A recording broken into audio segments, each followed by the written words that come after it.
Olá, sétimo ano, tudo bem com vocês? Estamos aqui na Escola Intelectus Vita, preparando mais uma aula para vocês. Venham comigo. Olá, sétimo ano, sejam bem-vindos. Nesse momento nós iremos dar início ao nosso estudo do capítulo 3 do livro de vocês. O tópico é unidades de medidas, áreas e volumes. Nós iremos verificar aqui o que são unidades de medidas, metro, áreas e volumes. Me acompanhe. Unidades de medida.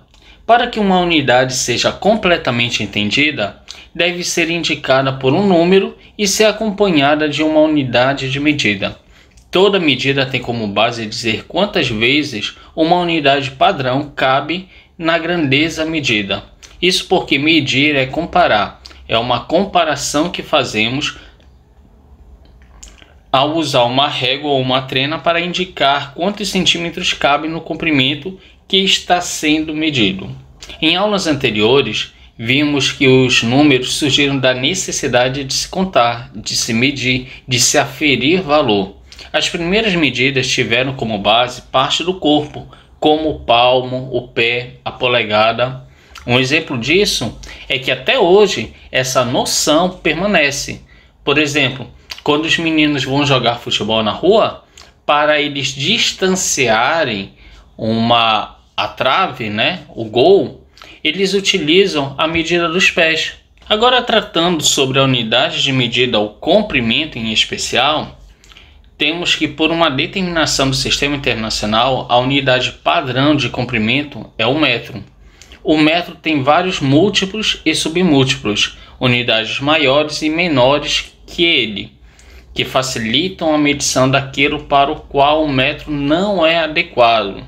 Ou seja, apesar do metro ser a nossa unidade padrão, tem coisas que são grandes demais, que não é de fácil manuseio manipular o metro, ou pequenas demais. Por exemplo, para medir a distância de uma rua, de um estádio, não é adequado utilizar o metro como uma unidade principal. Ou então, para medirmos o tamanho de uma unha, de um dedo, utilizamos então unidades de comprimentos maiores ou menores em relação ao metro.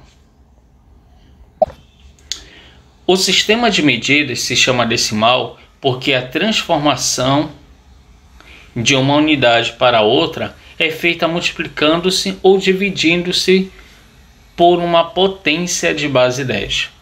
As unidades de comprimento mais comuns são quilômetro, hectômetro, decâmetro, metro, decímetro, centímetro e milímetro. Essas 7 unidades devemos saber de cabeça. Sempre quando eu parto de uma unidade para uma unidade menor, eu sempre multiplico por 10 para cada unidade avançada. Por exemplo, se eu tenho 1 km e quero fazer a conversão para metros, basta observarmos que avançamos 3 unidades, hectômetros, decâmetros e metros. Então, para cada unidade dessa, eu multiplico por 10. Logo, eu tenho uma multiplicação por 1000. Temos então que 1 km é igual a 1000 metros. Para não ficarmos apenas nas minhas palavras, eu deixo com vocês a questão 1 da página 62, questão 2 da página 63 e as questões 3 e 4 da página 64. Façam e tenham um bom treino. Agora vamos tratar de áreas. A unidade padrão de uma área determinada pelo Sistema Internacional é um metro quadrado. É definida por uma superfície plana ocupada por um quadrado cujo comprimento do lado é 1 metro. Quando tratamos de área de uma figura, nós queremos saber quanto é a medida da região ocupada, ou seja, a superfície daquela área. Agora nós iremos identificar como se calcular a área, em especial de 5 polígonos, o quadrado, retângulo, paralelogramo, um triângulo qualquer e um trapézio. Vamos ao primeiro. A área do quadrado. Para encontrarmos a região delimitada pelo polígono, é necessário multiplicarmos o comprimento pela sua largura. Só que o quadrado possui as mesmas dimensões, tanto em comprimento quanto na largura. Logo, podemos concluir que a área do quadrado é a multiplicação da base por ela mesma, ou da base pela altura, ou ainda a base ao quadrado. Para encontrarmos a região, para encontrarmos a área de um retângulo, é necessário multiplicarmos a base vezes a sua altura. Assim, nós encontramos a região que é delimitada pelo polígono. A área de um paralelogramo. Apesar dele ter uma certa inclinação, em relação ao quadrado ou retângulo, a fórmula é semelhante. Base vezes a altura desse polígono. Lembrando, quero destacar que a altura não é semelhante ao lado, Devido o quadrado e o retângulo possuírem ângulos de 90 graus, nesse caso coincidia a altura ser igual ao lado, mas no paralelogramo isto não ocorre.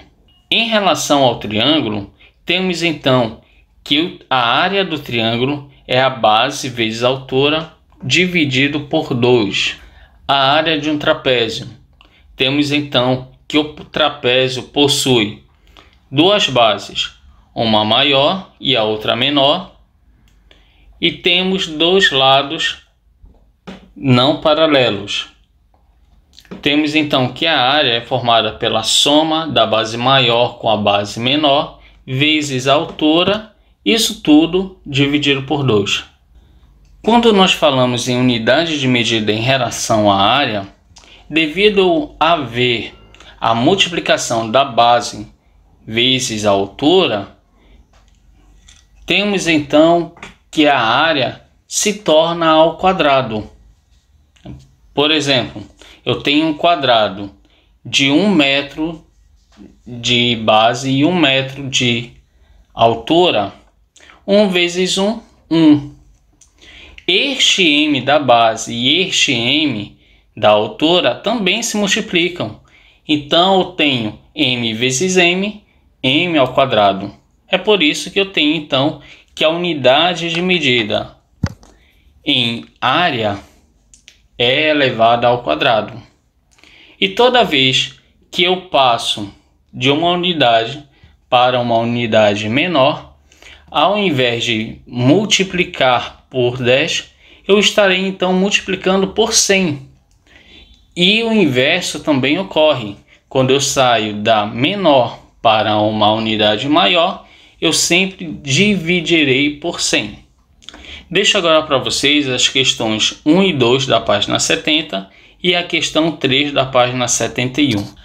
A medida do volume no Sistema Internacional de Unidades, o SI, é 1 metro cúbico, sendo que 1 metro cúbico corresponde ao espaço ocupado por um cubo de 1 metro de aresta. Neste caso, o volume é encontrado multiplicando-se o comprimento, a largura e a altura deste cubo. Além do metro cúbico, outras unidades como o decímetro cúbico e o centímetro cúbico é bastante usado, assim como um litro, que é um volume de uma caixa cúbica com aresta de 10 centímetros.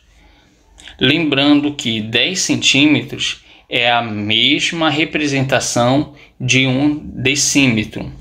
O volume de um cubo com aresta de 1 decímetro é 1 litro. Assim, 1 litro é o mesmo que 1 decímetro cúbico, 1000 litros é o mesmo que 1 metro cúbico e 1 milímetro é o mesmo que 1 centímetro cúbico. Para alterarmos transformarmos as unidades de medidas de cúbico, agora é necessário multiplicar por 1000 cada unidade que for avançada, ou dividir por 1000. Se eu tenho 1 quilômetro cúbico e vou para 1 hectômetro cúbico, ao invés de ser multiplicado por 10, como em comprimento, ou multiplicado por 100, como na área, no volume é multiplicado por 1000. Por 1000 cada unidade avançada. Assim como o inverso também ocorre, só que ao invés de multiplicar, é dividido. Agora, para finalizarmos a aula, eu deixo com vocês as questões 1 e 2 da página 83 e as questões 3, 4 e 5 da página 84. Bons estudos! Bom, por aqui terminou a nossa aula. Espero que vocês tenham compreendido e entendido os conceitos que foram aplicados. Façam as atividades propostas que estão no livro de vocês e qualquer dúvida, entrem em contato conosco que iremos ajudá-los nas resoluções. E tenham um bom dia, uma boa tarde, uma ótima noite e lembre-se, cuidem-se.